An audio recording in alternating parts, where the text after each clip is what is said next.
We're feeling good, man. It's a good weekend. Obviously, we had a big event. I'm sure we'll dive into this weekend. All of Iowa City was celebrating. It was like a local holiday here, but it's going good. End of semester coming up too, so I'm excited to wrap it up and head toward the summer. Well, let's jump right in on that. Since you mentioned it, you said it was like a holiday in Iowa City. The fanfare for Caitlin Clark's return. What was it like in Iowa City? Where do I even start? Oh man, I mean the whole town. I was driving through, excuse me, driving through the town early in the morning, and everywhere you go, there's 22s all around the town. Some in red with the Fever, some in yellow with the Hawks. Then it gets time to go to the stadium. Families are tailgating in the parking lot at 11 o'clock. The game didn't start till 3. There was already a line by 12:30. Then as soon as the doors opened, fans came swarming in. Seats were packed by like 45 minutes left of game time. And every time Clark ran on the court, every time she touched the ball, every time her face was shown on the jumbotron, it just cheers, man. It was that's one of those games that I'll never forget for sure. I mean, being in the flesh of that was amazing. And I didn't cover a Caitlin Clark game in Carver until this one, which is kind of funny because now she's gone from Iowa. But to do it and be able to tell my friends and my future kids and my future wife about that's going to be something worth bragging about. Because man, she's a show. Caitlin Clark show is so it's real. A showstopper, a superstar. You are watching in real time. All of us are living and watching a Tiger Woods, a Michael Jordan, a Serena Williams. In fact, we just wrote a story the other day at Hawkeyes Wire, which, oh, by the way, introductions on a Monday night. I'm Josh Helmer with Hawkeyes Wire. You can check out my work, Riley and Scout's work over there, hawkeyeswire.usatoday.com. And Chris, tell everybody off the top where I know you got a multitude of hats, but where folks can find you. Yeah, Daily Iowan, student newspaper here at the University of Iowa. I work for Daily Iowan, and if you catch me in about a month and a half, you can see some of my work in the Des Moines Register. So, just look out for my name out there. And of course, both of us right here at the Voice of College Football Iowa, at the Voice of College Football Iowa Hawkeyes Primetime Live. So we published a story just the other day about Caitlin Clark and the interest, the demand that she has created in the trading cards sphere. Over 100,000, I think approaching 110,000 cards from PSA, which is sort of regarded. I'm sure there's others out there, and my apologies to the competitors to PSA, but PSA is sort of regarded as, if not the ultimate, then right there at the top of the industry in rating collectibles and in rating trading cards, and not just sports trading cards, but your Pokemon trading cards, you name it, right? Your Magic the Gathering cards. I'm sure there's other trading cards out there, but anyways, Caitlin Clark, her gravity, the demand that she creates, record numbers in trading cards graded for Caitlin Clark, rookie cards, et cetera, et cetera. So fun to see Caitlin Clark come back to Carver. Absolutely electric. You worried a little bit, is she going to be healthy enough to play in this thing, because she sat out the preseason game right before? But sure enough, Chris, well, there was a legendary logo 3, as there should have been. Man, I'll tell you, well, first off, I had no doubt in my mind that she was going to play. Well, even if she was hurt, I believe whether it was her choice or not, she sat out the day before to be fully rested for this.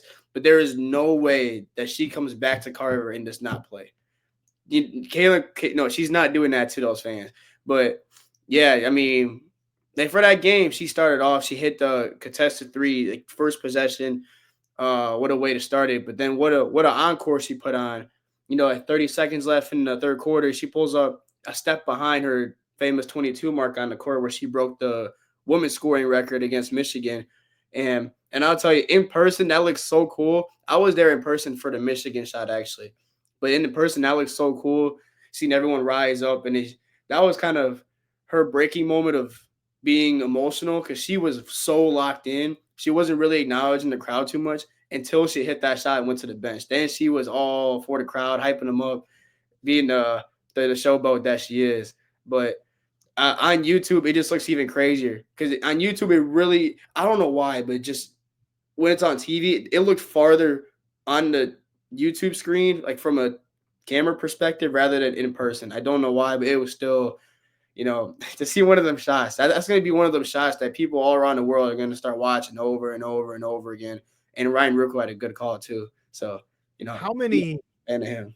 how many times in sports does somebody get to go back home at a place that they made famous that has your logo on the court, and oh, by the way, you shoot from beyond said logo? It's like a first time in sports. I thought it was so awesome too, the moment between Caitlin Clark and the Brazil national team coaching staff. Just all of it was great. She gave the people, Chris, what the people wanted. Mm. Yeah, she, it was funny too because she was signing autographs. By the way, she's such a good person. She signed every single autograph of any jersey, any picture she could see. I think it was like 20 minutes worth of just straight autographs. So she's a great human for that. She has a great presence of or a great awareness of what her presence is and what the situation was. Who knows when she's going to be back, if she's ever back. So made the most of that in terms of giving the fans what they want. But there were some of the players came up and want to take pictures with her. There was one girl who even came up with their own Sharpie and had Kaylin sign her jersey that she was wearing. So that really puts in the perspective on her global impact on the game and how famous she is. Because man, she's one of a kind. Like you said, Tiger Woods, Serena Williams. Even though she hasn't done anything on the W yet in terms of championships and MVPs, that day is coming. She's one of those very few you say that day is coming. So she's on her way in that exclusive club for sure. I can't wait to see what this season has in store for Caitlin Clark and for the Indiana Fever. Her encore act after, of course, earning Rookie of the Year honors, and that second half of the season really, after she kind of weathered the storm of getting beat up, I think, a little bit in the WNBA, there was maybe a less than cordial welcome, shall we say, from others in the WNBA. And once she kind of weathered that, boy, it started to look like Caitlin Clark last season. And I can't wait to see what's next now that she's a year older, wiser, looks like she's stronger. She's added some weight to her frame. And oh, by the way, the team got better. They went and added Sophie Cunningham. They went and got DeWanna Bonner, and they got Natasha Howard. And obviously you brought back Aaliyah Boston and Kelsey Mitchell. So it's going to be fun. It's going to be fun to follow. It satiates some of that sports window on the calendar too, right? From May, June, July. Unless, I mean, look, I love Major League Baseball, but if you're like a lot of us and you're counting down to Iowa football, then thank you, Caitlin Clark, because you've made the summer months more enjoyable for many out there. Yeah, for sure. I mean, looking at that Fever team, well, first of all, Caitlin Clark had a historic rookie year. She made first team All W as a rookie, and she was, I believe, fourth in MVP voting. So that's saying a lot about the season she had. She's only a rookie. She led the league in assists. I think she actually had she definitely broke the 3-point record in WNBA for in a season. I think she actually broke the assist record too. She did. Yeah, she did. Okay, I'm about to say don't quote me on that, but she did. And you could expect that year 2 leap to happen. Then you bring, like I said, DeWanna Bonner's a proven winner. Sophie Cunningham's a great player, and you keep Kelsey Mitchell, Aaliyah Boston, Natasha Howard. You got some others on the bench. And then, and this I was there for the pregame and postgame interviews with head coach Stephanie White, and she was saying she got asked what was the most glaring thing that you noticed about Kaylin. First thing right off the bat, didn't even hesitate. Her strength, her ability to take physical contact. Even just the way she looks, there's been some viral pictures of her kind of at these games flexing and her muscles are showing. So, she's putting in work. And like you said, God bless her for giving us something to look forward to in the offseason because, like you said, we love baseball, but there's a lot of fans that watch this show that are diehard Hawkeyes. We need something to watch, and she's always going to be a Hawkeye. So, a lot of fans are tuning into the Fever. Man, it's a showstopper. Absolute showstopper. Just one more thing on women's basketball before we jump into Iowa football and start talking some of what Kirk Ferentz had to say to close the spring, if you will. The springboard effect from what Caitlin Clark, what she provides for the University of Iowa. You really want to see the program continue to for lack of a better phrase on it, cash in on the momentum, the superstardom that is Caitlin Clark. And if you're wondering, hey, is there anything more in the way of news for Iowa women's basketball?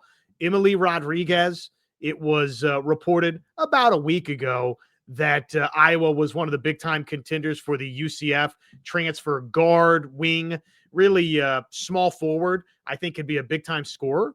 If Iowa gets her to go along with Chit Chat Wright, who you brought in, it's probably going to slot right in and be a starting point guard for Iowa alongside Addie Deal and what you got coming back in Taylor McCabe and Kylie Fierbach, and of course the bigs Stolke and Hayden. So if you're wondering, hey, can you springboard some of this Caitlin Clark momentum? We do have news that Emily Rodriguez, Chad Leistico with the Des Moines Register reported that she's set for a May 12th visit. So that is right around the corner, the UCF transfer that sounds like Iowa has some momentum for, and that would be a big-time get. Would love to see Jan Jensen continue to keep rounding out that roster. Yeah, that Caitlin Clark effect is still real. I was saying it when she was here her senior year. Like, the effect she's having on the program and the university, that's going to carry on for years to come. And you've seen it last year with the crowd coming back. You still got, like, Lucy Olson came here. She says one of the reasons why she came here is because what Caitlin Clark has done and the program has done. Now you've got a lot of players looking at us at this program, very well respected, and essentially put us on the map in a sense. Now you got players looking in, and we still got to grab a couple because we're losing Settle Falter, we're losing Lucy Olson, Addie O'Grady, I believe, is gone too. So you got a couple spots to fill in, but you still get maintaining most of the roster. So you could expect us to at least be as competitive as we were. Can I say last year? Yeah, absolutely. Yeah, you know what I mean by that. But yeah, we'll be competitive for sure. And Eddie Deal's going to be a showstopper. Believe that. McDonald's All-American. The last McDonald's All-American we had come to this school was Caitlin Clark. I'm not going to say she's going to be Caitlin Clark, but McDonald's All-Americans, they're one of the best in their class for a reason, and she could be an instant showstopper right away.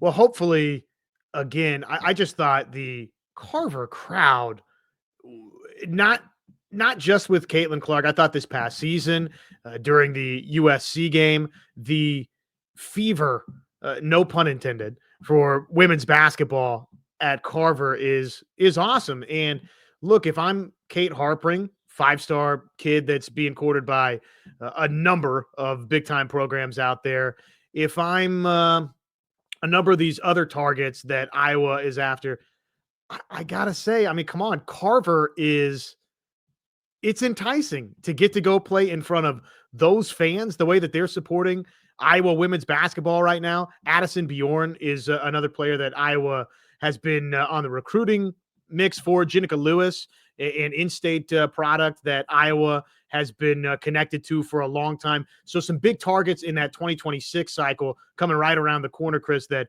hopefully, again, what Caitlin Clark brought on Sunday to Carver Hawkeye Arena, just a reminder, you can be a part of that too. That is a possibility. The excitement, the attention, the support for Iowa women's basketball, it's not matched by many, if any, right now nationally. So I just thought a great display again from Iowa fans, and I'm sure Fever fans too. But look, it was in Iowa City, it was in Carver, it was primarily Hawkeye fans. Yeah, that's the big thing too, is these fans, like I said, they're not going anywhere. They're going to stay for a long time. If they didn't leave this year, I'm just going to refer to it as this year. If they didn't leave this year, they're not going to leave anytime soon. So if you're a 5-star, a 4-star, and you want to play in a great environment where you're really supported, there's not many programs that'll fill up a stadium consistently like the Hawkeyes do. And that's a part of the Caitlin Clark effect. Every game was sold out last year. Every single game. That's very telling of what's going to be there in the future. And obviously, if you're an athlete, if you love putting on a show, you want to put on a show in front of fans. The fans get you energized. The fans is what makes sports amazing. They make the experience what it is.